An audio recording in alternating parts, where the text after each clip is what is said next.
मंगो दुआ के शाला इंजदा नसीब होवे। मंगो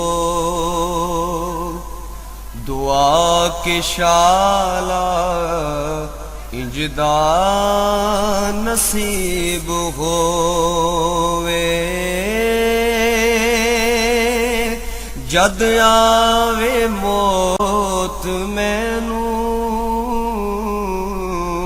जद आ। बिस्मिल्लाहिर्रहमानिर्रहीम। अस्सलाम वालेकुम दोस्तों और बुजुर्गों नाज़रीन, तुहाडे सामने अगली वीडियो दे नाल हाज़र हां।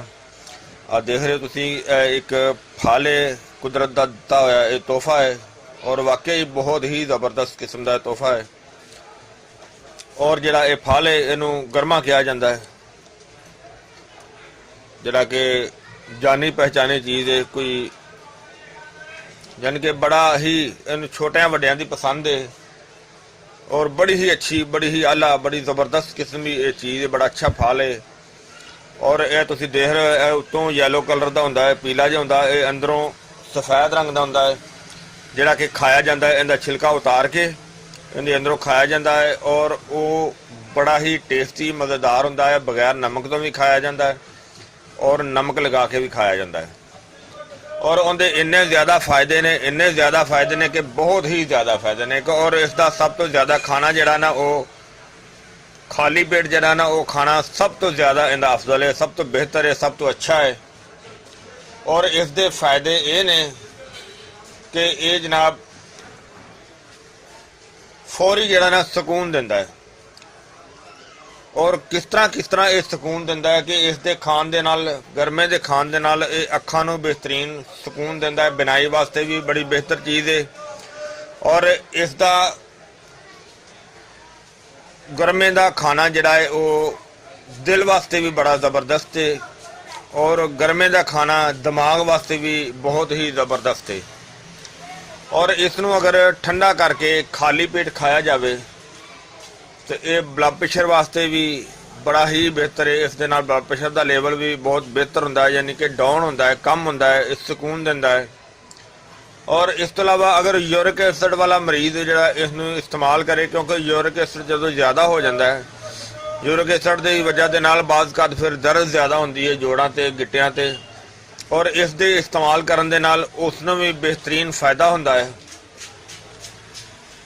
और इसका खुश जायका जड़ा ये फल है, इसका होर बड़ा ज़बरदस्त ये फायदा है कि ये मसाने वास्ते, यानी कि लेडीज़ एंड जेंट्स वास्ते, मसाने वास्ते बड़ी वधिया चीज़ है कि अगर गर्मी की वजह के नाल कितना भी ज़्यादा पेशाब जल के आंदा है, अगर तकलीफ नाल आंदा है, लग के आंदा है, दर्द नाल आंदा है, और इसनूं जिन्ना मर्जी खाया जाए, ठंडा करके खाया जाए, इस दे नाल पेशाब वाला मसला फौरी हल कर दिंदा है। और इस दे नाल जिहड़ी जलन हुंदी है वह भी ठीक हो जाती है और इस दे नाल जिहड़ा कि पेशाब पीला आंदा है वह भी फौरी सुकून हो जाता है।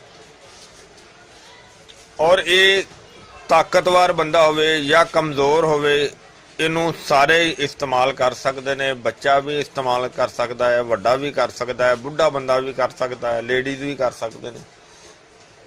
और ये खून बेहतरीन पैदा करता है, बड़ी ज़बरदस्त ठंडी तासीर इहदी। और इस दे खाण तो बाद जिन्हां ने भुख भी सही ज़बरदस्त लगती है, भुख वधांदा है, भुख लगांदा है और जिस्म वास्ते बड़ी ही अच्छी तो बड़ी ज़बरदस्त बड़ी वधिया चीज़ है। और इस दे नाल घबराहट जिहड़ी है किन्नी भी ज़्यादा होंदी है, इस दे इस्तेमाल करन दे नाल घबराहट जिहड़ी ना वो भी ठीक हो जाती है। क्योंकि देखो अल्लाह ताला दी दित्ती हुई चीज़, दिता होया ये तोहफा होंदा है, कोई भी फल होंदा है और उस दे विच इन्ने ज़्यादा फायद होंदे ने कि जिहड़ा बंदा सोच भी नहीं सकता। और इस तो इलावा कि पेशाब के मसले तो अलावा जिहड़ा कि गुर्दियां नूं बेहतरीन ताकत दिंदा है।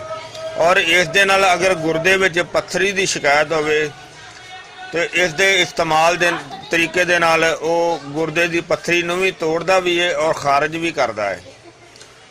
ਔਰ ਇਸ ਦੇ ਜਿਹੜੇ ਬੀਜ ਨੇ ਅਗਰ ਉਹ ਅਲੱਗਾ ਘੋਟ ਕੇ ਇਸਤੇਮਾਲ ਕੀਤੇ ਜਾਣ ਤੇ ਉਹਦੇ ਵੀ ਇਹ ਹੀ ਜ਼ਿਆਦਾ ਫਵਾਇਦ ਨੇ ਜਿਹੜੇ ਕਿ ਤੁਹਾਨੂੰ ਇਸ ਚੀਜ਼ ਦੇ ਫਵਾਇਦ ਦੱਸੇ ਨੇ।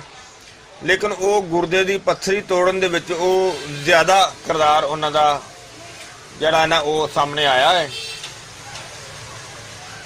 ਔਰ ਇਸ ਦੇ ਹੋਰ ਇਹ ਅੱਲਾ ਤੋਂ ਅੱਲਾ ਇਹ ਫਾਇਦੇ ਨੇ ਕਿ ਲੇਡੀਜ਼ ਹੋਵੇ ਜਾਂ ਜੈਂਟਸ ਹੋਵੇ ਜਾਂ ਜਿਹੜੀ ਮਰਦ ਦਾ ਮਰਦੀ ਬੰਦਾ ਹੋਵੇ, ਔਰ ਅਕਸਰਾਂ ਦੀ ਇਹ ਸ਼ਿਕਾਇਤ ਹੁੰਦੀ ਹੈ ਕਿ ਗਰਮੀਆਂ ਜਾਂ ਸਰਦੀਆਂ ਦੇ ਵਿੱਚ ਹੱਥਾਂ ਪੈਰਾਂ ਦੇ ਵਿੱਚ ਜਲਨ ਜ਼ਿਆਦਾ ਹੁੰਦੀ ਹੈ, ਔਰ ਉਹ ਹੱਥਾਂ ਪੈਰਾਂ ਦੀ ਜਲਨ ਜਿਹੜੀ ਹੈ ਉਹ ਇਸ ਦੇ ਨਾਲ ਬਹੁਤ ਹੀ ਵਧੀਆ ਤੇ ਜਲਦੀ ਠੀਕ ਹੋ ਜਾਂਦੀ ਹੈ।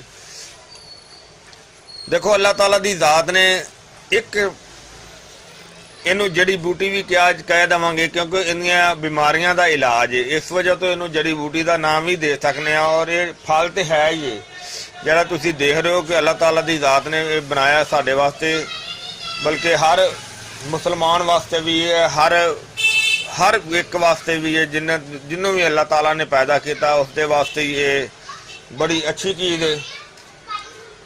ਤੇ ਇਹਦੇ ਇਸ ਤੋਂ ਇਲਾਵਾ ਪੂਰੀ ਜਿਸਮ ਦੀ ਬਾਡੀ ਵਾਸਤੇ ਇਹਦਾ ਬੜਾ ਅੱਛਾ ਕਿਰਦਾਰ ਹੈ ਕਿ ਪੂਰੇ ਜਿਸਮ ਨੂੰ ਸਕੂਨ ਦੇਣ ਵਾਲਾ ਇਹ ਫਲ ਹੈ। ਦੋਸਤੋ ਇਹ ਉਮੀਦ ਹੈ ਇਨਸ਼ਾਅੱਲਾ ਕਿ ਇਹ ਤੁਹਾਨੂੰ ਵੀਡੀਓ ਅੱਛੀ ਲੱਗੀ ਹੋਈ ਹੋਵੇਗੀ। ਇਹਨੂੰ ਤੁਸੀਂ ਲਾਈਕ ਕਰਿਓ, ਸ਼ੇਅਰ ਕਰਿਓ, ਸਬਸਕ੍ਰਾਈਬ ਕਰਨਾ ਬਿਲਕੁਲ ਨਹੀਂ ਭੁੱਲਣਾ ਕਿਉਂਕਿ ਸ਼ੇਅਰ ਕਰਨਾ ਸਦਕਾ ਜਾਰੀਆ ਹੈ ਤਾਂ ਕਿ ਕੋਈ ਵੀ ਦੇਖੇਗਾ ਉਹ ਹਰ ਇੱਕ ਬੰਦੇ ਵਾਸਤੇ ਸਦਕਾ ਜਾਰੀਆ ਹੁੰਦਾ ਹੈ। ਉਮੀਦ ਹੈ ਇਨਸ਼ਾਅੱਲਾ ਇਹ ਤੁਹਾਨੂੰ ਵੀਡੀਓ ਅੱਛੀ ਲੱਗੀ ਹੋਵੇਗੀ। ਇਨਸ਼ਾਅੱਲਾ ਅਗਲੀ ਵੀਡੀਓ ਨਾਲ ਫਿਰ ਮਿਲਾਂਗੇ। ਇਜਾਜ਼ਤ, ਅੱਲਾ ਹਾਫਿਜ਼, अस्सलामु अलैकुम वरहमतुल्लाहि वबरकातुहू। गए बदेरे सरकार नू कवांगे,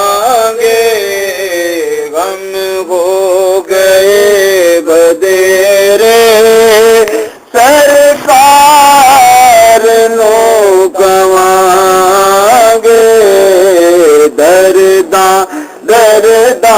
दरदान पाएगे रे, दरदान पाएगे।